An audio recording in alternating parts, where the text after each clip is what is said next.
All right, welcome back to the Three Amigos. Buck What You Heard. This is Gene. You can reach me at Buck What You Heard. I'm joined by my special guest here, Michael Pless. Well, he's not a special guest. He's always at home. How you doing, Family. Michael? He's I'm family. I'm doing great, guys. It's good to be back on here.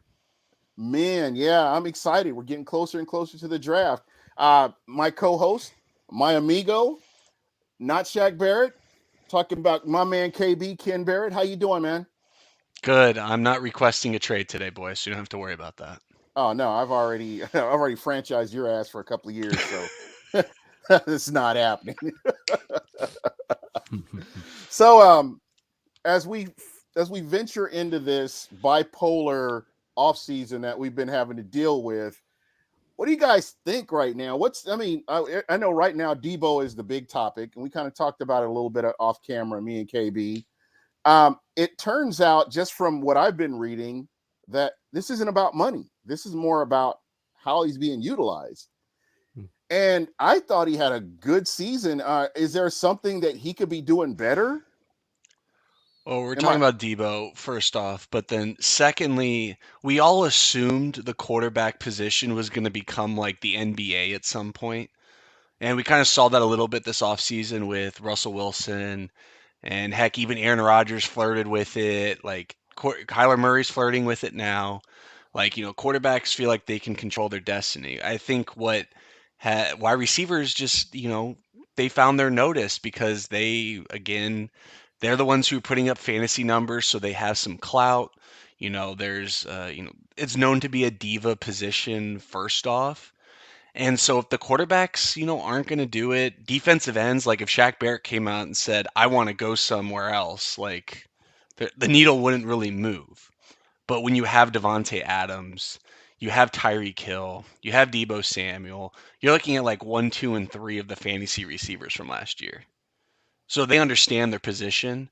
San Francisco was going to already offer him, a long-term deal, but he might. What it sounds like, he doesn't like being a running back, which is fine. And Gene and I were talking about this off screen. Plus, would love to hear your thoughts. Mm. My proposed solution was if I'm Debo Samuel, I go into Kyle Shanahan's office and I say, "Hey, I don't want to play a snap of running back during the regular season, but when it's playoff time, do whatever you want." And I feel like that might be where the disconnect's at. Because when you're Debo Samuel, I mean, no offense to Debo, he was a second round pick. I mean, like he's always been good, but last year, he added that running back role. He was the offense more so even than George Kittle. Yeah, And George Kittle gets talked as, one of the most elite at his own position. Debo entered that conversation last year, but to me, he's that ultimate flex guy. yeah, He's the offensive weapon. And that's Yeah, his power and he's using it. yeah. I don't think it's.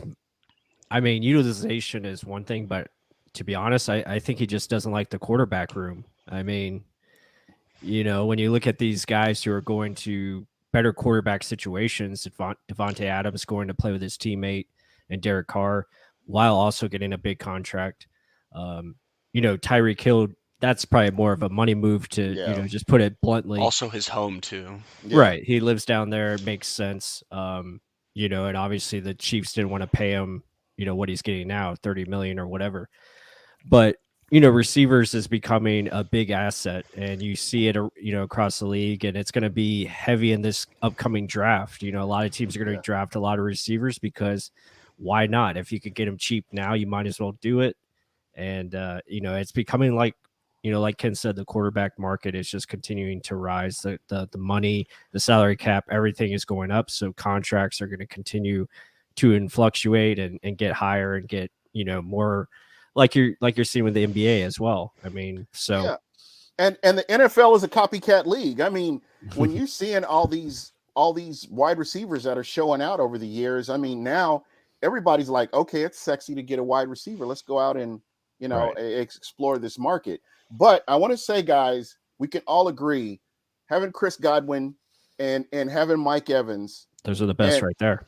and the fact that they are willing to, make sacrifice, not sacrifice so much, but No, it's with sacrifices. yeah It with their is. They're sacrificing millions. yeah with That's their just how it is.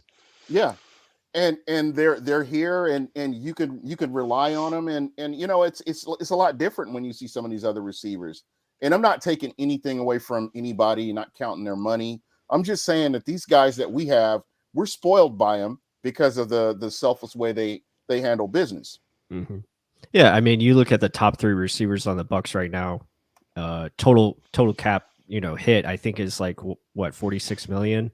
If you put, Godwin and Evans both making 20 million, this season, and then 10 million for Russell Gage, Gage. So that's 50. I'm sorry, my right? math is bad. But But but also those numbers are manipulated too. So like Gage is only like 4 million this year.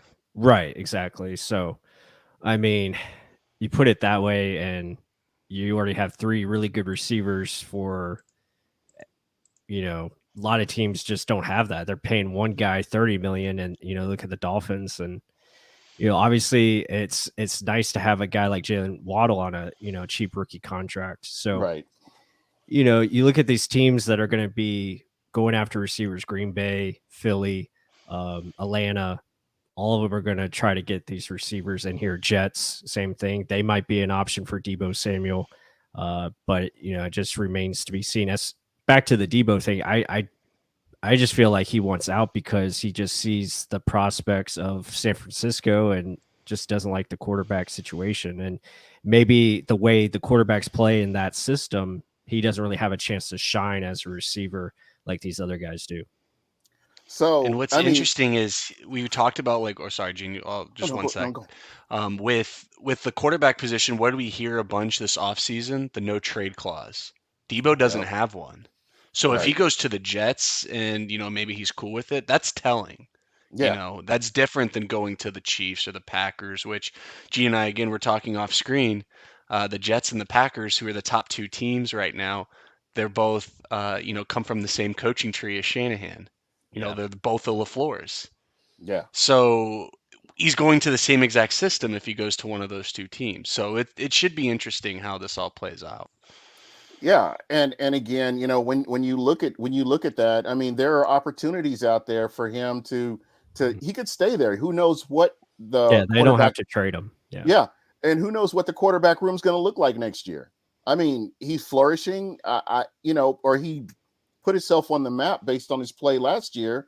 I'm wondering, if he could just hold out another year, they may end up with that quarterback, because I think that's a good landing spot for a quarterback is in San Francisco. Mm. Yeah, definitely a veteran. Yeah, could come in there. I mean, if they have options for next year, but yeah, I mean, it's just very interesting. And a lot of these players trying to really make their demands and make sure they get what they want. And I can't I can't judge them for that. And that's Mm-mm. something you got to go to the best situation. If you have the power to do so, you might as well do it. And you're just seeing that, I think, players having that voice put out there more often, going forward. Yeah, absolutely. And that's going to be the thing moving forward.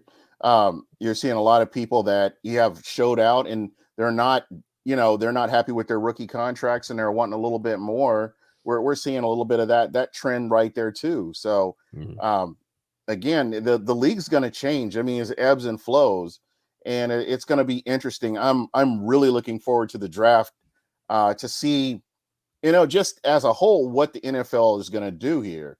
And speaking of the draft, plus you have a show coming up for the show, correct?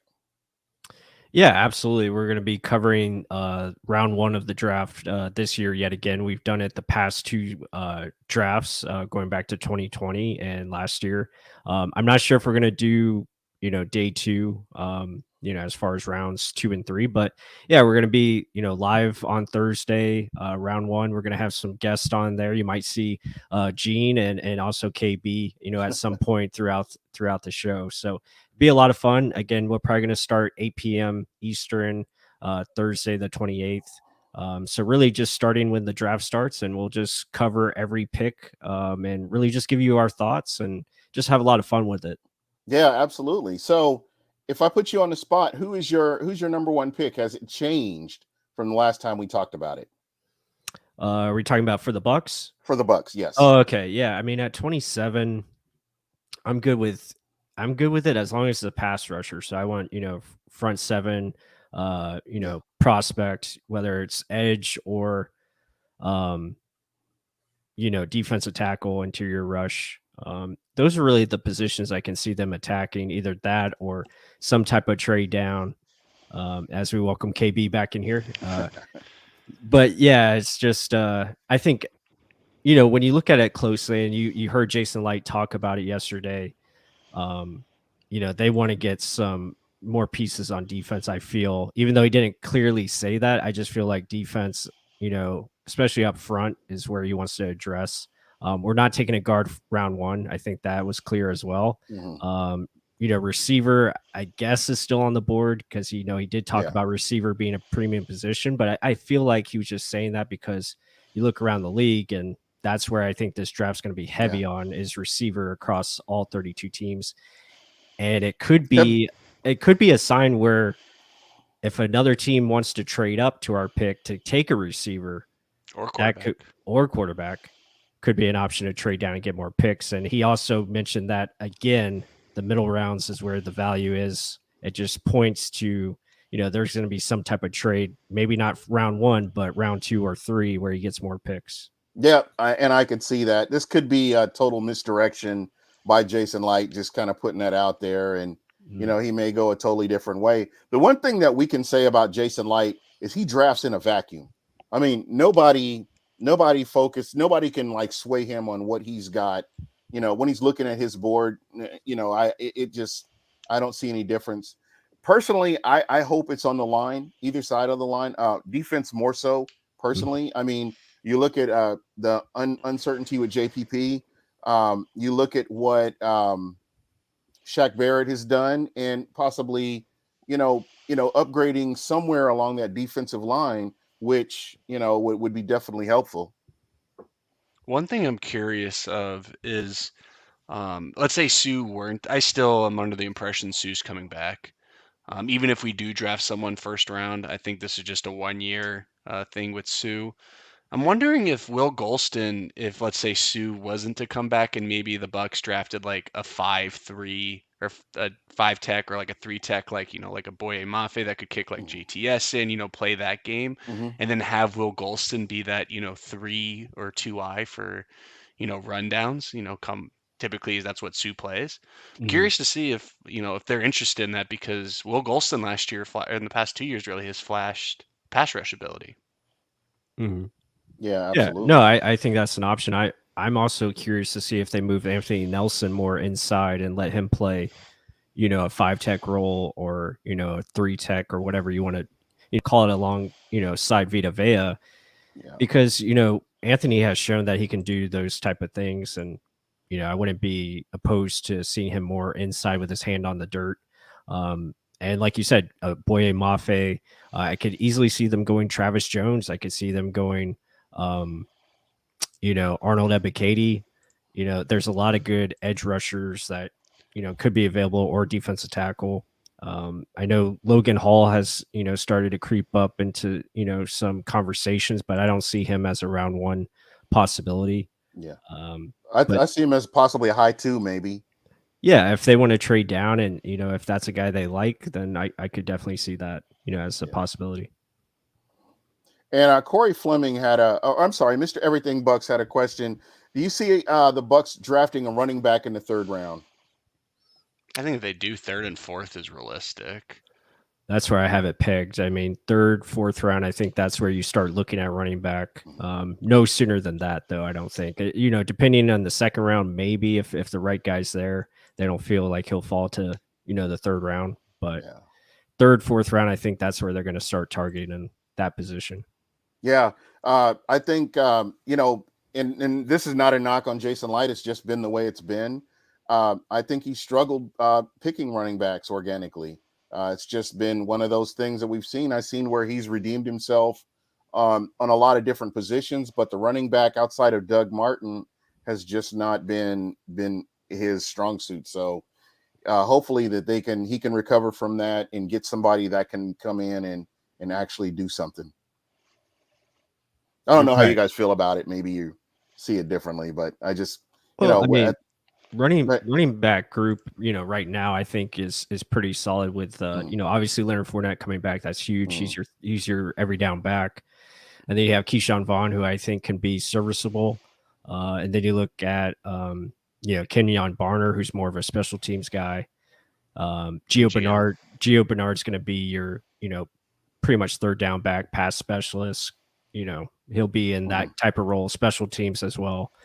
So yeah, I mean, I think they want to add another piece there because after this year, I think Keyshawn Vaughn's contract is up, Gio's contract's up. Obviously you have Leonard for 2 more years after this, but you would like to add another piece that could potentially be that every down back, going forward, and maybe he surpasses Leonard, and then you move on from Leonard at that point. Yeah, absolutely. Corey Fleming is saying, if there's a wide receiver at 27, do you take him? No. Yeah, I agree with Ken.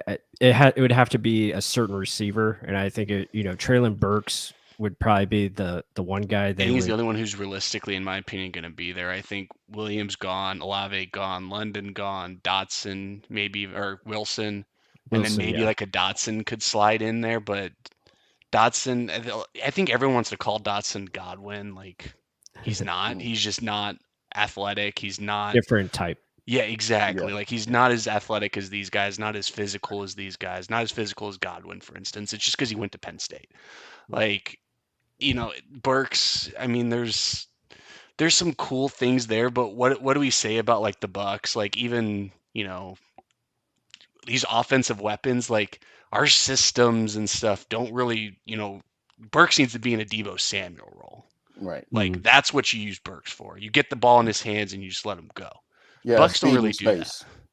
Only AB and then Godwin on screens is the only thing we've really seen with that in our offense. So I don't think it's the best fit. But I think you could use quarterback and wide receiver as leverage for maybe like a Jacksonville to come up, the Lions to come up.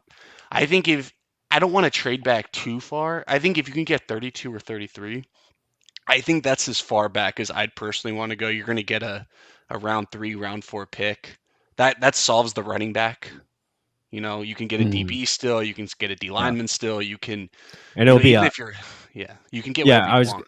Yeah, I was gonna say it's gonna be a high 3rd round pick that you would get back, or a 4th, and it would give you more options to. Heck, even the Chiefs at 29, 30, like, because they don't want people to come up. Well, they need a receiver. They might want to jump Green Bay if Green Bay doesn't take a receiver at 22. It could be an option where they jump them. So yeah, I mean, it's interesting. Obviously, first glance at it, I would say no. I think our receiver room is ready. I think we have everything we need at the receiver position. A lot of people, overestimate injuries. Injuries happen. It's part of the game. And you look at last year. Last year was, an unfortunate circumstance. The secondary got hurt a lot. Well, imagine if AB didn't do what he did. Exactly. Is even our injury situation even that bad? No, not really. No, it's not. And go ahead, Gene. You got to consider the steep drop off when you look at AB and Chris Godwin, and then the drop off to the next receiver available. I mean, it's huge, and it's just not something you can really recover from. And you look at the way, and not taking anything away from those guys and how they played, but I just don't see them as an answer for losing a AB or a Chris Godwin. And no team could have recovered from that, as far as that jump, no team has the depth like after those top 3. And sure, other teams could have 3 guys like we have. Cincinnati has, a good trio. Cowboys had a good trio, et cetera, et cetera. But, you're not expecting AB to just, leave the team like that. That's just doesn't happen. And it did for us, unfortunately. Hindsight is 2020. Right. Floyd Mayweather is willing to pay an owner $30 million just to even take the chance. This is how badly this guy fucked up. Mm-hmm. Yeah. Like, people need to, these owners are billions and billionaires, okay? Like, $30 million is chump change to them. Yeah. Like, this is how badly someone messed up. Yeah. And I just don't see anybody taking that chance. Well, I guess it could happen. If somebody I think it takes literally like what happened with Odell Beckham last year. There's it's midway through the season. You're your team with the Super Bowl aspiration. You're so desperate. The trade deadline's past or nearing, and you don't want to give up a first for someone. Hey, AB, I'll give you $2 million with some incentives. Like, just come in and do something. Yeah. Like, just stay the fuck out of trouble. Yeah. I mean, he lasted a whole year before he had his meltdown. So Well, but the interesting thing is, Gene, AB has come out and said he will not get even his ankle surgery that he said he was going to get unless someone signs him. Right. So if he doesn't sign with anyone until October, November, he's still playing injured technically. Yeah. I mean, I guess I don't understand the flawed logic here, because if you've identified an issue, his ankle's fine. Yeah, he is. He can dance. If you watched him dance, he's good. Yeah. I don't see any issues. So, again, enough about that clown. He did what he did. But one more thing on the receiver room, and then we can move on. I just feel like it's already set. Like, you have, very good top three with Russell Gage, who I think is extremely underrated. That guy is very good. He knows how to get open. And then you still don't know what you have in Tyler Johnson, Scotty Miller, or Jalen Darden. And I feel like those guys can still be developed in a way where they can come on. I thought Scotty Miller was starting to come on at the end of the year. Tyler Johnson, I think he just got too much into his head from the Super Bowl, and he didn't come into the season the right way. And I feel like he's going to bounce back. I just feel like there's more to him where he can provide and knows, hey, I can't do what I did last year. I have to come prepared and really get on my game. And then Jalen Darden, we still don't know what he is yet. I know he struggled in the kick return game, but a 4th round rookie that we traded up for, it was a big leap for him coming from the conference that he played in. Let's see what he can do, and maybe he adjusts to the speed of the game and gets better. And not only that, Rashad Perryman gets a full off season. And Cyril Grayson. Grayson. We're stacked there. I just feel like it's ready to go. Well, and here's my opinion. I'd rather take the chance on Perriman, or just 2 of these guys working out. It'd be wide receivers 4 and 5. Perriman, Grayson, Johnson, Miller, Darden. You need 2 of them. Right. Yeah. What's another third? I thought Tyler Johnson was a steal in the 5th round. I thought Darden was a great value. Yeah. And they already know the system. And I think that's the biggest benefit. And you have 1 year with Tom. I don't care what anyone really says. I'm convinced right now, whether if it's, his retirement or, ownership somewhere else, or even play 1 year with someone. I think this is just 1 year. Enjoy it. Just do whatever you can for now. Yeah. Just enjoy now. If Tom Brady comes back next year, great. I'll eat my fucking words.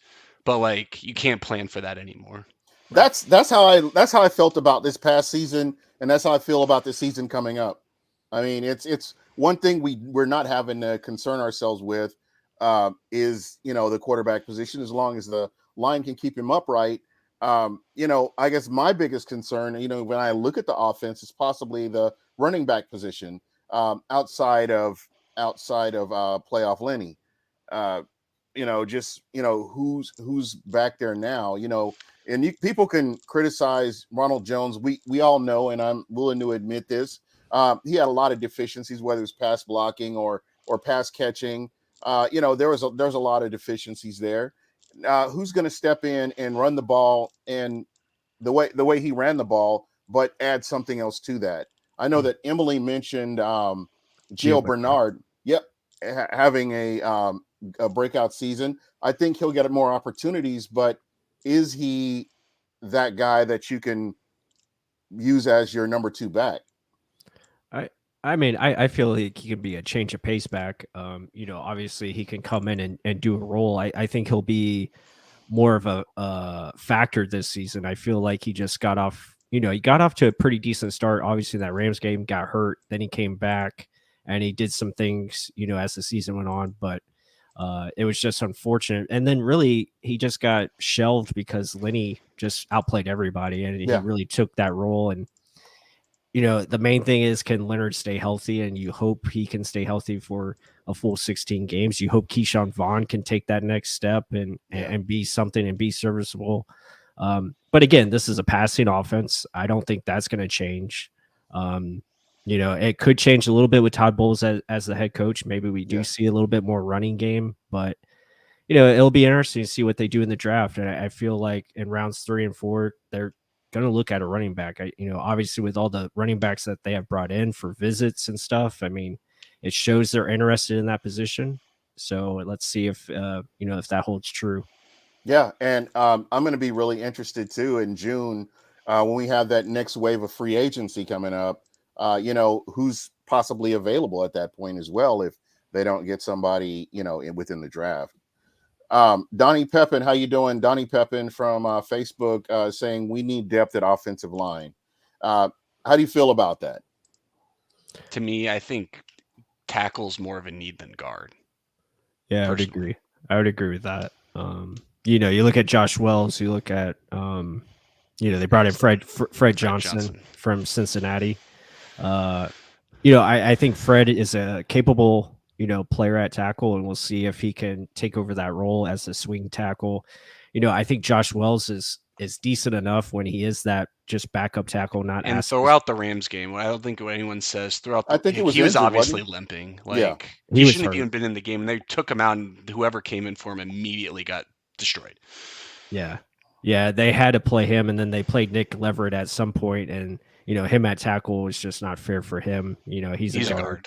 Yeah. Yeah. So, I could see where they could maybe get a tackle, late in this draft. Mid rounds, yeah. That's Yeah, what yeah. I think. That's a 3-4. If you But- get an extra pick and a trade down, that's if you where get an throw extra the body pick, there. I think that's a position they could target. But right now, as it stands, I think that's a position they either target in the 7th round or undrafted free agents, which you could find somebody. And Jason Light has done that in the past where he finds guys. I mean, they found Nick Leverett, they found Sedarius Hutchinson.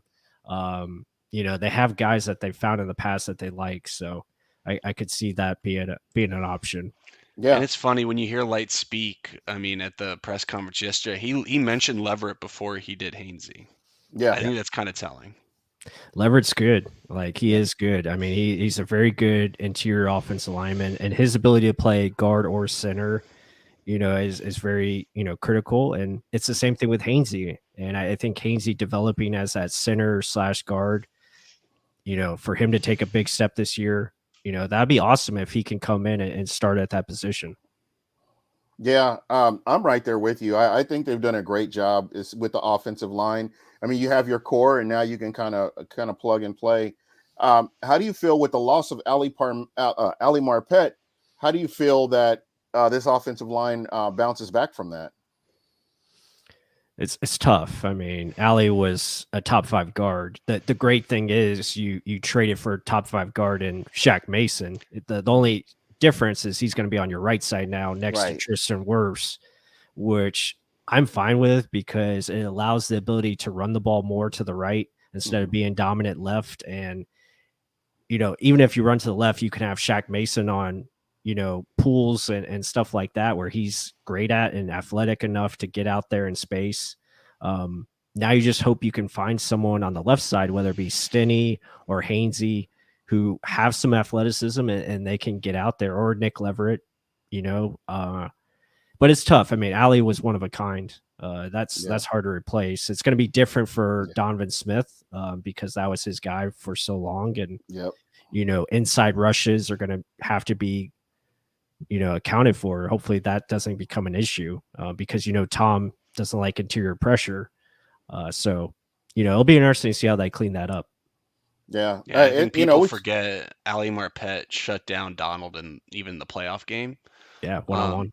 So, I mean, that's what you're missing. You trade one of the best pass blocking and probably, a B to B plus run blocker in Ali Marpet.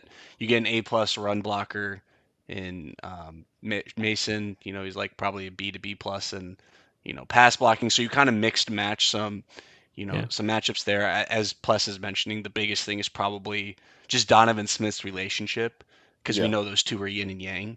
So, hopefully Stinney, Leverett, Hainsey can probably figure that out. My biggest thing is if we're looking at the draft and we're talking interior offensive line, I don't think Kenyon Green's that. And then Zion Johnson, I mean, I think he's the best guard in the class. I just don't think he comes in and just immediately unseats Hainsey, Leverett, and Stinney.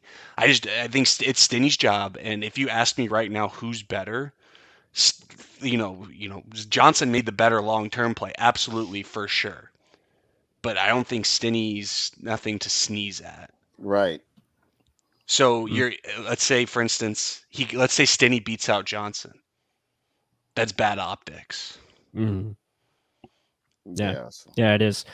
I'll say this. I mean, if they have an opportunity to draft Zion, I don't think Zion's going to be there. I don't think he is either. I think he's gone at 23. Arizona, I think, is his, ceiling. Mhm. But if we do draft him, it's a clear indication to me that this team is going to run the football a ton more, because Zion is probably the best run blocker in this draft. He's a dominant run blocker, athletic, zone blocker. He can do power schemes. He Yep. can get out in space, do a lot of things. And with him and Shaq Mason as your two guards, you can go either direction and do a lot of dominant things in the ground game. And you can't trade up for someone like Johnson too, so that's the caveat here. So like we talk, or I'm sure we all saw Stephen Chea had us, trading up for Jordan Davis. Like that's just a move. For instance, like the Bucks just aren't going to do. If they trade up 2 spots to secure, let's say a Devontae Wyatt fell, or maybe Zion Johnson if he's there at 25 and that's their number one guy. He thinks they solved. I think they can move up 2 spots. But you're not leapfrogging the Cardinals. That's too big of a leap. You're giving up your third and fourth just to secure that trade up. And Light's just not going to do that. And he's not going to give up next year's 2. He's not going to do any of that kind of stuff. So I think as a Bucks fan, you just got to prepare for staying at 27. If they do anything trenches or DB, I think is a win in round 1. Mm-hmm. And I think you're just happy. I think if they trade down, I'm just even more ecstatic because I don't see the Bucks trading down past like 35. Right. Yeah, I agree with that. Defense is leaning in that direction as far as 27, and really it's pinpoint to interior defensive tackle or interior defensive line, outside edge, or safety. I don't really see them taking a corner because corner's not going to play. And, obviously you want a corner because you have contracts coming up. You want a safety because contracts are coming up. But, if they do take a safety type of guy, I think it's Daxton Hill. I think Daxton Hill is that guy. That's my guy, baby. Will he be because he there, steps though? in, what does he do? He's a slot guy. He's literally Antoine Winfield Jr. He's versatile. Heck, you can even bring Antoine Winfield Jr. down if you really need it. He's the best slot corner on our team right now. I think it would be between him and Lewis Seen. Lewis Seen is more of a downhill. That's if they want to replace Jordan Whitehead. If they think Jordan Whitehead was that valuable to this offense or to this defense, then Lewis Seen's their guy.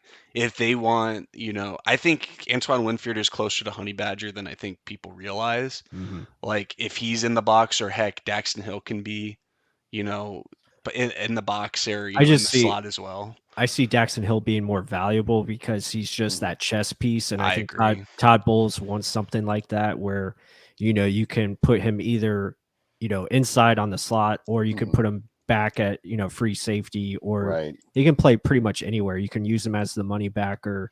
I think he'd be a great piece if they go the secondary route. But right now, I'm leaning. I think defensive line edge. Yeah, is where they want to go, and it depends on how that board falls. You know, who's Plus's number one guy? If he's there, you run that pick in. I love Devontae Wyatt, and I saw other people talking about him in production versus traits and all this stuff, and I'm like, when I watch tape, when I watch the film, I don't look at production, I don't look at the stats, I don't look at.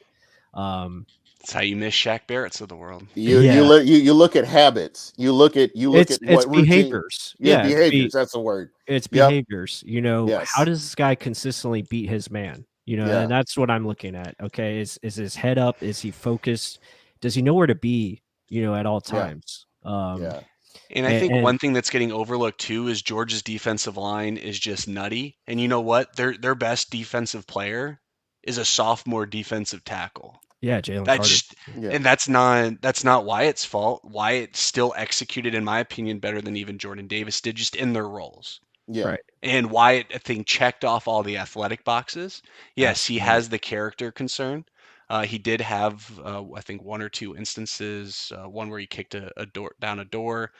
No charges were pressed or anything, but it was definitely Right. something like public, and Mhm. it was deemed a domestic thing. And both him and his girlfriend at the time said that no one did anything wrong. Like it was just Yeah. misunderstanding of some stuff. Like I think he's fine, but if that allows him to drop to 27 and the Bucks are okay, go because I trust Yeah. Light in terms of like we already know AB wasn't this front office's and head coaching staff's choice. Right. Right. It was desperation and Tom. And Mhm. timing. Yep. That's basically what it was. Yeah. So, I think Jason's done good, especially with Mhm.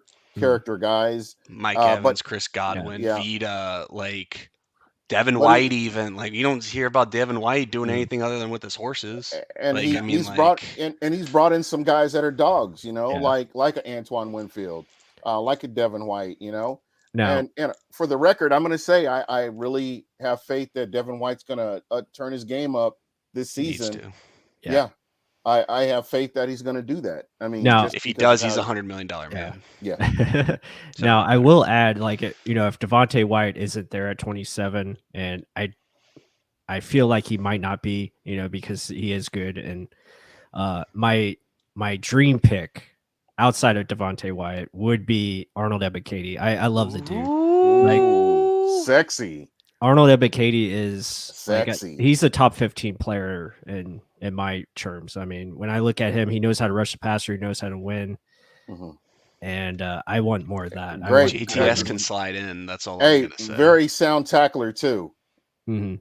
Yeah, I mean, Fundamentally sound. run defense he needs work, but But so he's did all J. that's a size thing too. Like if Yeah, you so if did you JTS. understand his role, that's Hmm. what I mean. Well, Yeah, Yeah. JTS has prototypical size. Like he's Mm. long, he's everything. He's Yeah. yeah, got the right weight for at least an outside linebacker. Arnold's a little small, but right. again, what's But his role? he can hold the Rushing the edge. passer. Yeah. Yeah. You're in not base defense, you're in nickel defense 20 or 75% of the time. So Mhm. he has a role. He's a starter. He's like a nickel cornerback. He's a starter. Yeah. Yeah, I would love him at 27. I would, and I feel like Jason Light would like him too. So I mean, it'll be interesting to see who's there. The Yeah. best thing to happen to the Bucks in this draft, quarterbacks go early, wide receivers go early. Because even if they don't, people are going to want to trade up for them. So let's say they lose Yeah. out on the Arnolds, the George Karloff or Karloftis, the I like trade Carl or Loftus. yeah, that's what I mean. Like if those guys, typically if quarterbacks and receivers were going earlier than anticipated, then those guys could slide. But even if they don't, you still have the opportunity of people coming up. Because Mhm. Travis Jones ain't going round one. Like, all of our secondary guys, heck, I don't even think Daxton is even gonna go round one. You're gonna Mm. see cornerbacks, you're gonna see wide receivers, you're gonna see tackles, like just go in bunches and go early. Yeah, yeah. 4 or 5 tackles are going to go And pretty they deserve it. pretty Yeah. quickly. Absolutely. So it's going to be this is going to be a fun draft. Again, guys, Michael Pless at Real Bucks Talk is going to be having a draft party. If you get a chance, please tune in. This guy he's like one of my favorite people to hang out with and talk to Mhm. during the draft. It never fails. I always catch up with him at some point during the draft, whether it's by text or calling him. And you grow to appreciate the input that they have and all the hard work that they put into this time of the year. It's their time of the season, pretty much. Yeah, it's going to be a lot of fun. And again, that will be Thursday, the 28th. We're going to start at 8 p.m. Eastern time, and just yeah, we're very excited, and you're probably going to I see these. boarded the dog for you, Plus, so I'm gonna be there. All right, awesome.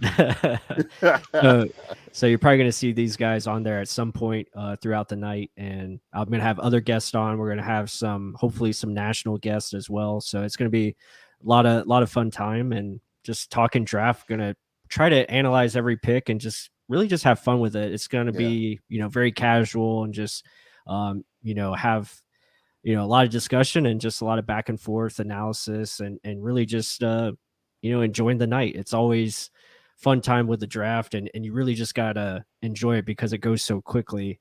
And it's going to be a lot of fun to see how teams operate, who's moving Yeah. where. There's going to be trades, there's going to be surprise picks because there's no consensus. I mean, we could see a surprise at the top, like the number one pick. We don't know who's going to be that guy. It's going to be very interesting. I Yeah, got a I mean, proposition for you all. real quick before Oh, we go. do, who do you think is your number one pick? Well, with Jacksonville, I mean, the GM is just not a. I'm not a fan of him. I mean, Clown. yeah, exactly. The way they're running things, it's just. I mean, I'm feeling he's going to go Trayvon Walker. I don't know if that's the right pick. God, if that happens, I swear to God. Like if I'm Detroit, like I get to keep my Michigan guy home, my knee biters, like Yeah. shit. I mean, Aiden Hutchinson should be the first pick. I feel like the guy's a stud. I mean, I'm getting tired that he's not athletic. I'm sorry. If you're a white line or edge rusher, I'm sorry. Like he tested all of the boxes. I think what he is, he's a better athlete. Someone got burned for this on Twitter. I never understood why. He's a better athlete than the Bosa's. Yeah. The Bosa's are just technically better. Right. But he's not far off. Yeah, he's not far behind. But he can stay healthy though. He can stay he's definitely hey, that's something that gets underrated with or overlooked with the Bosa's. I look at him as a more advanced athletic Jared Allen, and that guy produced high numbers, and that guy wasn't even drafted high. Like he was a very I don't think the Vikings, I don't think they regret drafting Jared Allen. And I think we get so hyped up with the draft. Yeah. Oh, this guy's Trayvon Walker is going to be the next Jadeveon Clowney. Jadeveon Clowney wasn't good for that long. Ickey McCoy. I love Ickey. He's the next, Will. I'm blanking. Russell Okun, or what am I trying to say? Like one of the who's the guy who originated the pancake for the Rams that I'm completely blanking on? Orlando Pace. Pace. Yeah. Like you can't make every player in the draft. You just can't compare. Like for instance, what was it? Trent Dilfer was the comparison for Kyle Trask or something like that, and everyone was like, "Oh my God, no! Like you can't draft the next Trent." Yeah. Trent Dilfer won a Super Bowl. Like was average to above average his entire career. Except maybe with the Bucs. He figured out a way to get out of his own way. That's what he did. But what I'm saying is for a second or third round quarterback, like which is what Trask's value was, that's not the worst comparison in the world.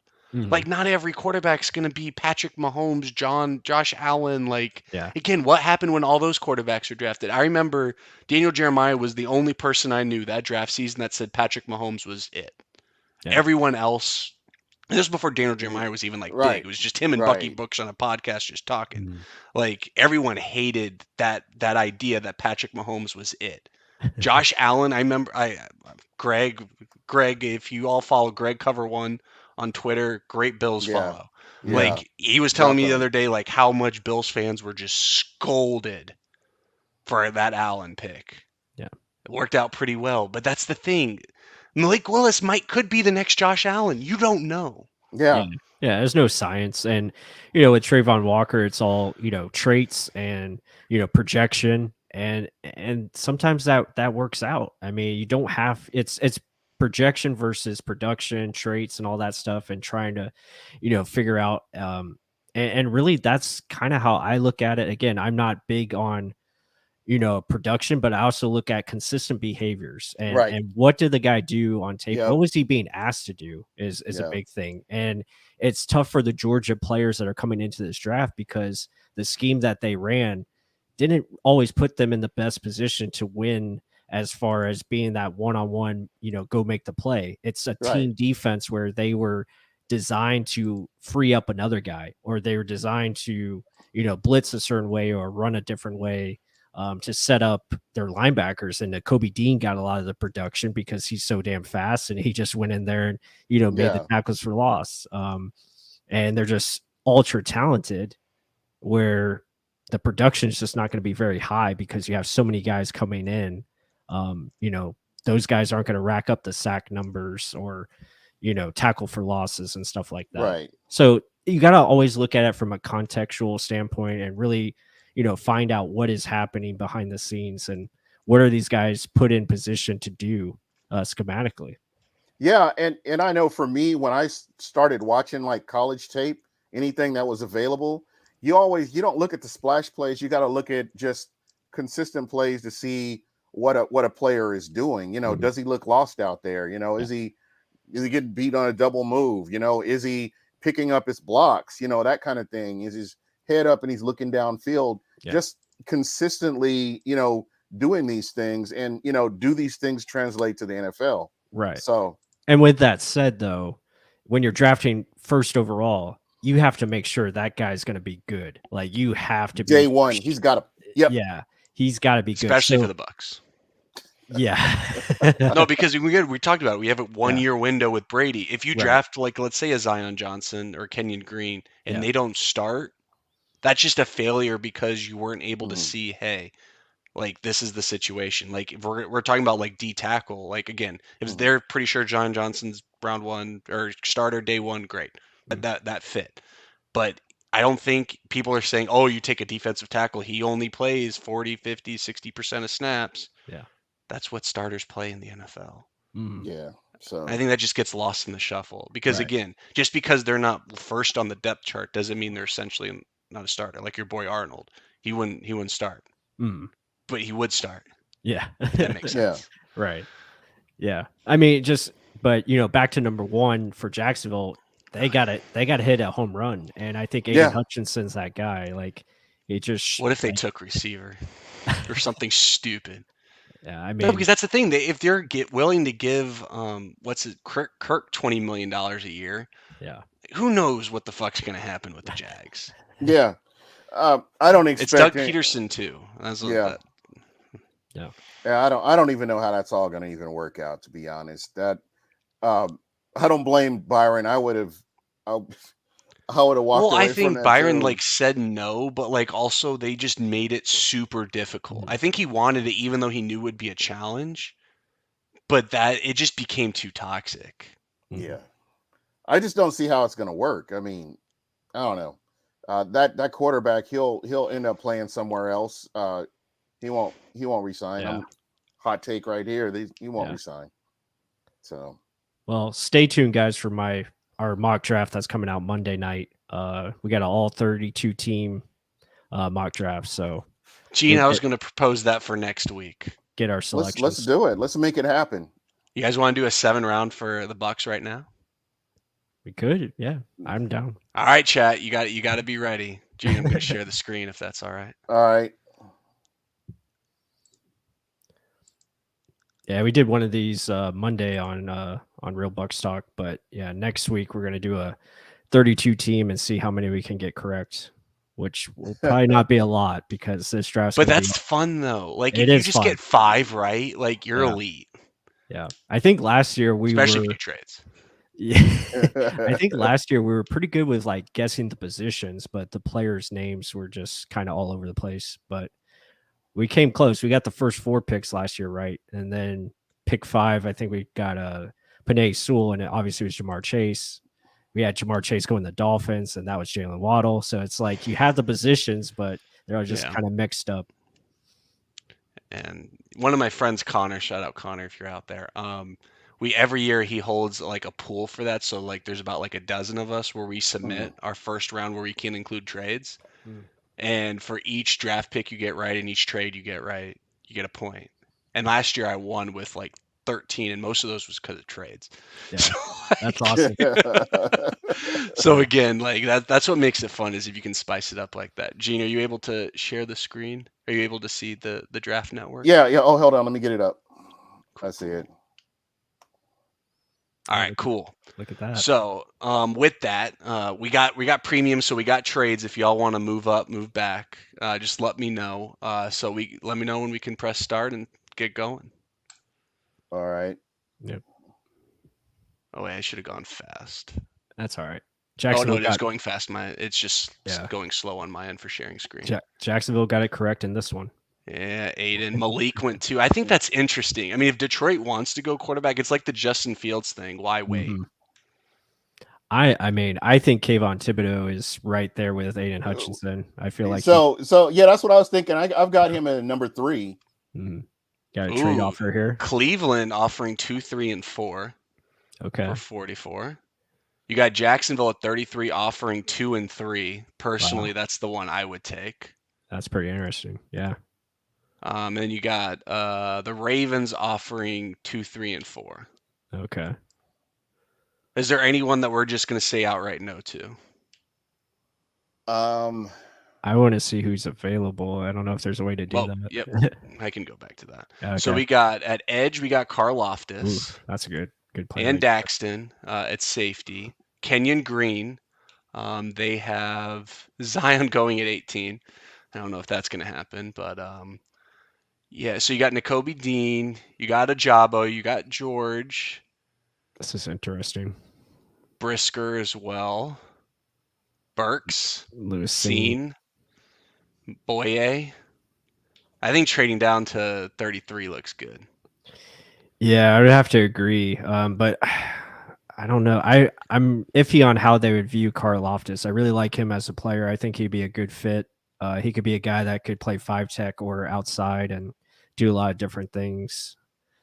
Gene, what are you thinking? I was thinking either Green or Karloftis myself. Okay. So we're definitely thinking edge. Uh, So are we going to lock that in? Chat, what do y'all think? let's see who we got. Trade down to get Mafe from G Vegas. Yeah. I mean, the trade option's not a bad idea. They're using Draft Network. Yeah, we're using Draft Network. I'm ready to lock in George if you guys are. If you don't think he's there at 33, then I say we do it. Yeah, I would take Carl Loftus. I think that's a good. I mean, he's a very good player in my opinion. So I would go with that. Yeah, I'm all in on it. Yep. All right.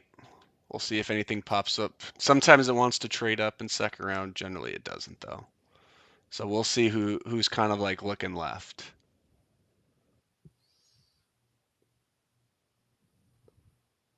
Ooh, Christian Watson looks like he's still there.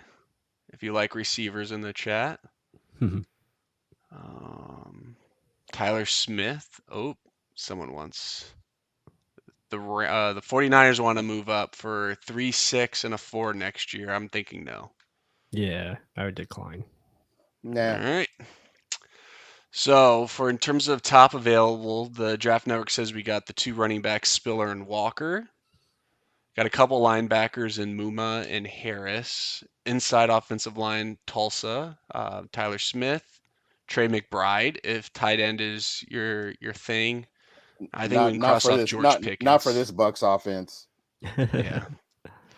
You got Benito at edge. I think we can cross off edge. I think in this situation, it looks like a lot of the DTs didn't fall. Hey, real quick, somebody in the chat had asked about Benito. What are your thoughts on him?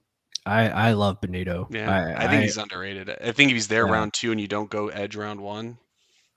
I mean, I wouldn't be opposed taking him here in this mock because you could put Carl Loftus as a 5 tech, shift him inside and have Benito as just another edge that can, get after the quarterback. I wouldn't be opposed to it. I think it would be it'd be very interesting. Yeah, Chad, if you weren't familiar, 275, 6'4" for Karlaftis. So he has that ability to play inside as well.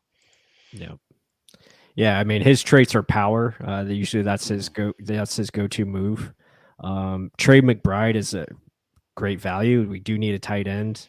Could go running back. Isaiah Spiller, I really like. He's the top. The only thing I don't think he'll actually be there just because I think someone's just going to draft a running back earlier than expected. Yeah. But I think he's the top guy personally. Yeah, I like him a lot. And again, I know we've been talking about this. We really, the Bucs are really going to need to get home with rushing 4. So whoever they have, it has to be somebody that can come in, step in, and help with that. Yeah, I was gonna say look at corner and see. Yeah, Cam Taylor-Britt. That's my guy. If I'm gonna put my foot on the table, I think realistically he could be there around 3. Right. But I think the Draft Network as well as PFF value corners. Yep. more than the NFL does. Mhm. So from what I'm looking at, I think I would go for a Cam Taylor-Britt, or maybe a Tyler Smith, or Yeah, Tyler Cole Smith wouldn't. Strange. Yeah, Cole Strange wouldn't be bad either. Actually, Cole Strange would be a very solid pick to be honest. G Vegas is saying double dip on the edge. That would be interesting. Hey, if you want to help your secondary, improve your pass rush. There you Yeah, go. exactly. Because if they're getting home rushing 4, I mean, that's just Can we take a look at the safety real quick? I don't Yeah. think there's I think a lot anybody- of safeties, again, we're going earlier than what I think they will. right. The only guy I see that I would think would be a good fit was probably Joseph out of Illinois. It's kind of that ball hawk Col- safety. Kobe Yeah, Joseph. Kirby. Kirby. Yeah, Kirby Joseph. But again, I think that could be a round 3, round 4 guy, just looking Right. at how I guess they're valuing this. So what are you thinking? Or I'm thinking Tyler Smith or Cam Taylor-Britt. Yeah. I mean, best player, and if we're going offensive line, I would go Cole Strange. I think he's Jason Light's type of dude. He's I agree. very athletic. Okay. I think so. Are we thinking Cole Strange, Cam Yep. Taylor-Britt, I like the Cole. Trey McBride? I think those are the big 3 to look at. I like the Strange pick because it's it's just what it is. It's strange. Yeah, I'm good with that, man. Yeah. Plus, for you think it's strange? Yeah, Yep, I think it's a good absolutely. selection. All right, let's do it. Yep. Tyler Smith goes right after. Yeah. I wouldn't be surprised if linebacker gets put in the conversation as well. I agree. And there's nothing wrong with that. We're not moving up. No. We're not moving up. No one's going to take a 7th. We don't have any picks. Yeah. All right. Carson Strong, anyone? Man, Greg Dulcich would be awesome. Dulcich, as well as I think Breece Hall as well. Oh, wow. I can't believe he's there. Even I think JoJo Doman, if we're looking at maybe a long-term Levante David replacement. His Cam Taylor-Britt got taken. Dang. Yeah. Damn Patriots. It's okay. We have Brady. They're a thorn in our side. What are you looking at linebacker? So linebacker, there's some names. I'm just gonna be honest. I haven't thrown my name. I've watched Nebraska. My in-laws. Shout out to you all if you're watching. Huge Cornhuskers. So Cam Taylor-Britt and JoJo, I've probably watched more closely than most, just from a casual lens. Troy Anderson's really good. Very athletic. He's got very good ability. Weak side linebacker. That's the kind of profile we're looking for in a linebacker. Yeah, he can do a lot of different things. Tyndall from Georgia, just super athletic. I mean, he can fly defense, baby. Yeah, he can fly around. Again, smaller linebacker. See, that's the thing. That's tiny for a linebacker. But it kind of fits, with the Bucs. What they're looking for. Yep. So, it'd be interesting. I would say. What are we thinking? I would say either running back or tight end here would be the best bet. Obviously Breece Hall. Or James Cook. You want to upset all the FSU fans out there? There we go. I'm just kidding. Breece Hall, I think James Cook is more of a third down back than he is a 2 down back. I would probably look at Breece Hall before I would go with James. I feel like it's cheating the system. If I want to do realistic, I would go probably tight end Cade Otton. That's my guy, but it's Washington. We know that's a Bucs realistic choice. Yeah. I would either. I don't think there's any prospects at defensive line right now. So, would you say that Cade is the best player on the board then at this point? Just Dulcich is really good. Yeah. Rutgers really good. And that's a lot of good tight ends. Jelani Woods. Let's have fun here. So I say let's just go tight end, because if the Bucs are going to do it, and you have the opportunity to basically get your pick, like none of these 3 would be there in round 4. Right. So if we were to play out this scenario, What are we thinking? Because I know we hear from you. Plus, you like Dulcich and Otten. Gun to your head, which one would you pick if you got the Probably choice? I would take Otten because I like that old school type tight end. He fits our Yeah. offense better. Um, he can block, he can catch, do all the little things. But also Rucker, if they went out more athletic type that can do those things too, he would be the guy. Jelani Woods is just 6'7" freak athlete, but the problem with him that I don't like, he struggles catching the football, and Yeah. we had issues with that with OJ Howard. So I would probably go Ruckert or Otten. I think Yeah. Dolchich is like your typical Y, or not Y, but F tight end, where he's a move tight end. You can put him in the slot, do a lot of different things with him, be fun Which just the offensive. Bucs just don't do. Let's just be real, everyone. Right, right. And Ruckert can block a little bit too.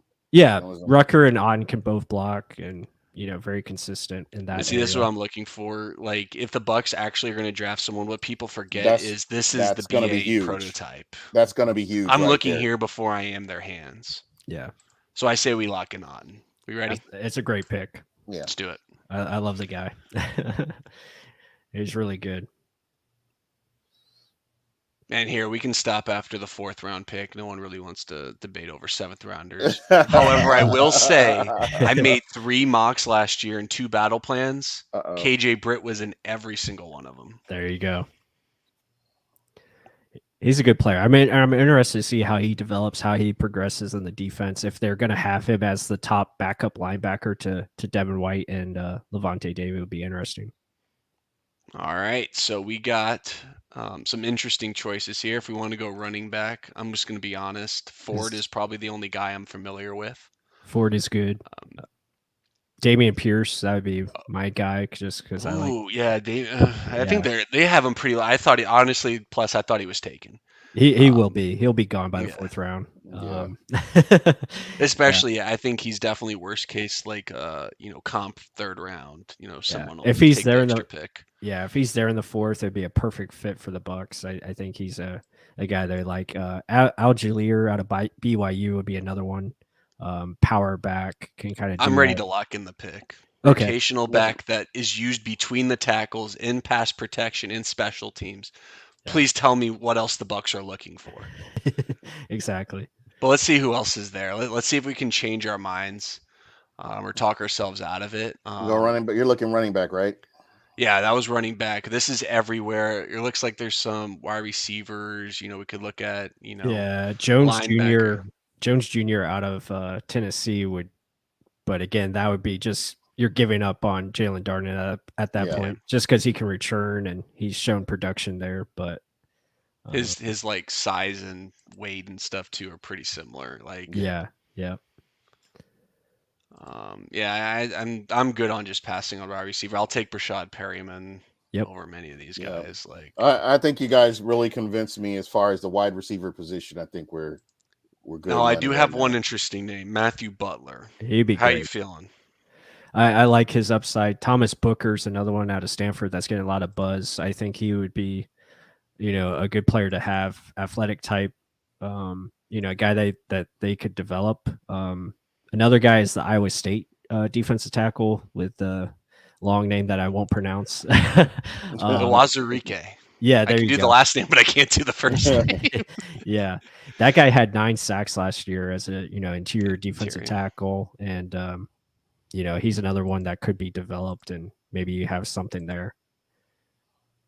Yeah. So, all right. So are we thinking Pierce or are we thinking D-line? I would probably go Pierce just because he's the best player. I think he's going to play the most too out of it. I think he can beat out Vaughn, and the Bucs I think just want to run the ball more. Yeah. I think it's a win-win for everyone. And here we can just end that mock draft there. Okay, I'll awesome. Stop sharing. Because we have a 7th round pick or 2 7th round picks, whatever it is. Yeah. I'm not trying to waste any of y'all's time. But again, no, I think that's a good little class there. Mhm. Again, if you bring back Ndamukong Suh, I think that erases that D tackle move. And then you have a really good all-around tight end who can learn from Gronk and still be used in a blocking role, which I think OJ Howard got too much credit as a blocker. I'm not saying he's bad per se. I think people just when you look at OJ, what's the word we talk about? It's potential. He had the Yeah. potential to be an elite blocker, Mhm. potential to be an elite pass catcher.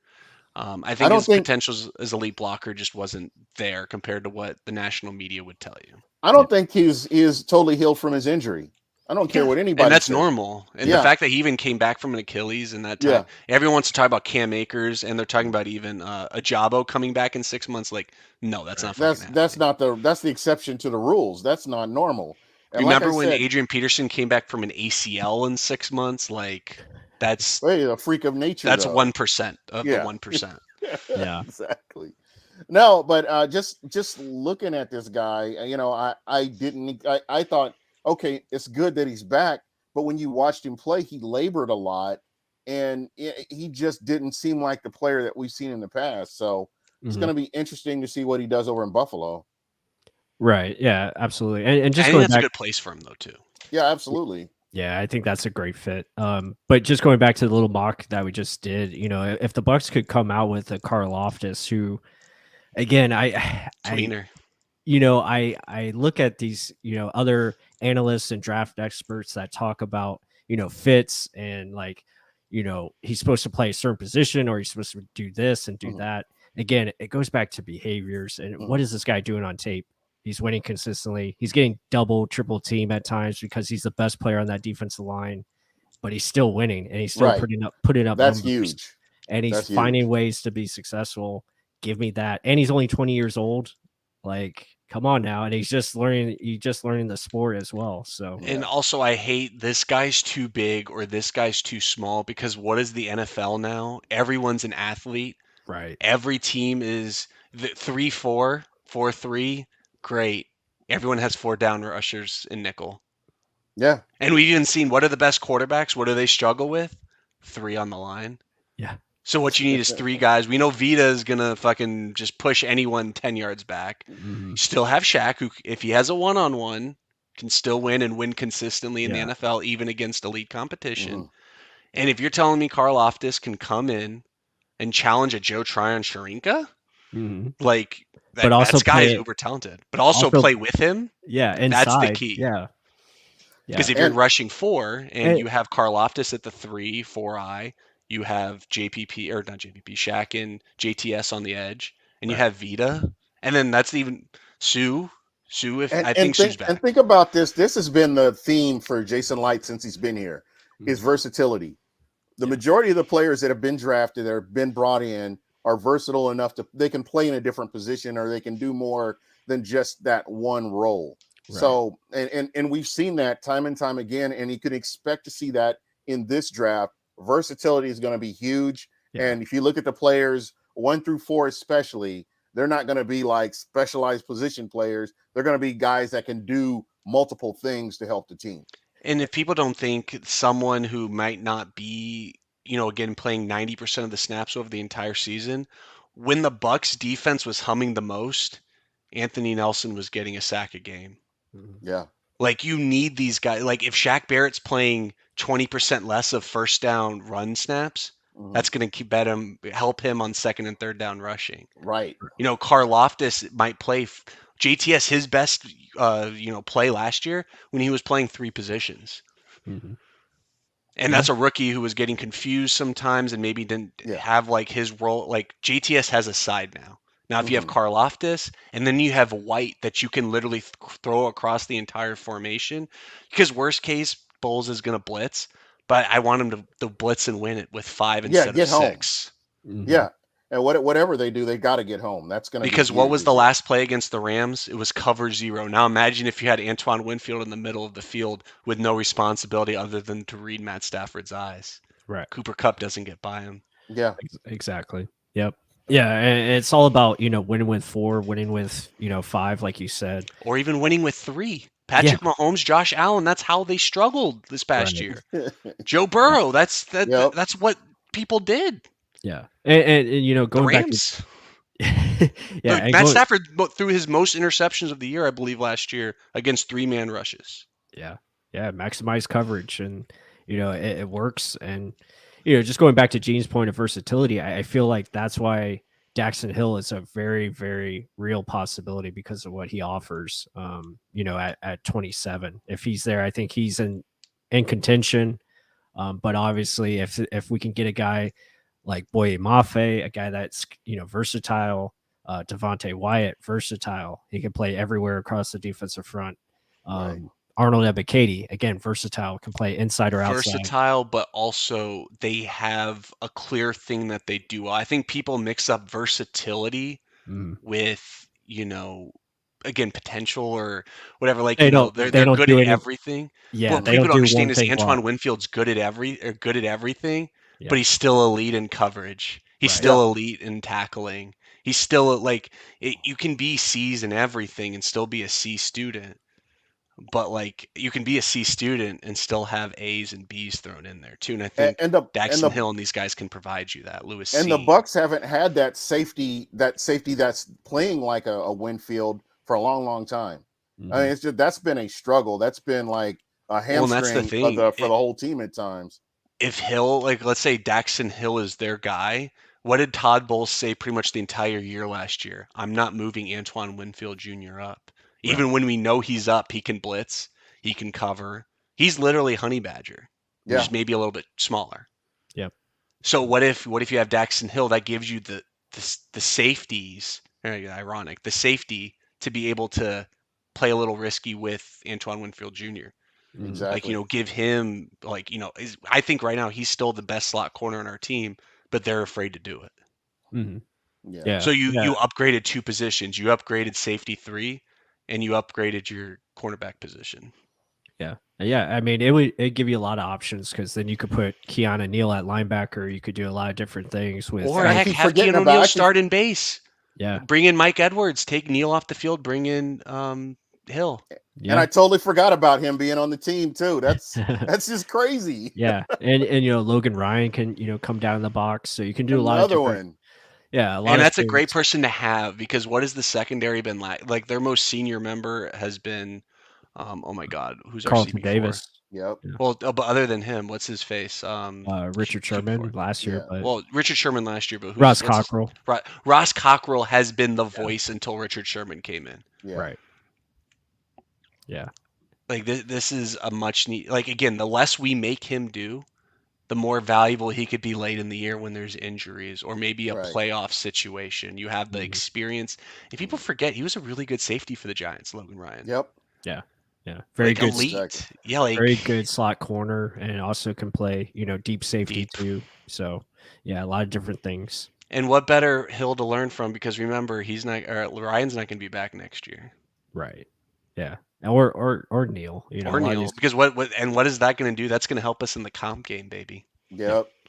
There we go. So, well, guys, I can't believe it. We're through an hour already. I want to thank everybody that was able to check out the show. I greatly appreciate it. We're getting closer to the draft, and again, Ples, tell everybody about your draft show on Thursday. Yeah, it's going to be next week, Thursday the 28th. We're going to cover round 1 of the NFL draft like we did the last couple of years. It's been a lot of fun, so we're excited to do it again this year. We're going to have special guests on throughout the show. We're just going to be analyzing every pick, having a lot of fun with it, make fun of teams if they make the wrong move, just do a lot of just have a great time with all of you, and we love to hear your guys' thoughts and comments. And so yeah, it's going to be a lot of fun. Me and my co-host Mark Ramirez, and then going to have some familiar faces on as well, and maybe some surprise guests too, throughout the night. So it should be a lot of fun. Again, that's going to be Thursday, the 28th, 8 p.m. Eastern on Real Bucs Talk. Yeah. And KB, tell everybody how they can get a hold of you. And you'll find me on this podcast next Wednesday, as per usual. And you'll find me Thursday on Real Bucs Talk. Make sure you're there, 8 o'clock Eastern time. Be there, be square. Because again, there'll be a lot of guests. But Bucs _ it's going to be fun. It'll be organized chaos. And guys, again, thank you so much for checking us out. I appreciate everybody that took time in the chat. Whether you're a Bucs fan or not a Bucs fan, thank you so much for tuning in. It's greatly appreciated. And for me, I will definitely be on with my friends, KB and the team at Real Bucs Talk, because I love football, and the draft, that means that we're just that much closer to the regular season, folks. So if I can't stress this enough, enjoy the ride. Enjoy the ride. This team that we have right now, you never know what's going to happen. So enjoy what the Bucs are doing. Enjoy what Jason Light has done in the offseason and what we have set up right now for the draft and going into the regular season. Enjoy it, and don't take it for granted. But anyway, we're about to be out. Oh, Emily said, make sure you pay the internet bill. I only work on the screen 12 hours a day. So the fact that it only interrupts once a day for like 5 seconds, really not the worst thing. Well, I think it's because the show is cursed or something like that, possibly, because we always have normally it's my audio, so the fact is my visual for once was interesting. Yeah, there we go. All right, guys. I will talk with you later. And again, thanks a lot. Thanks for everybody that tuned in, and have a good night. We are out. Peace.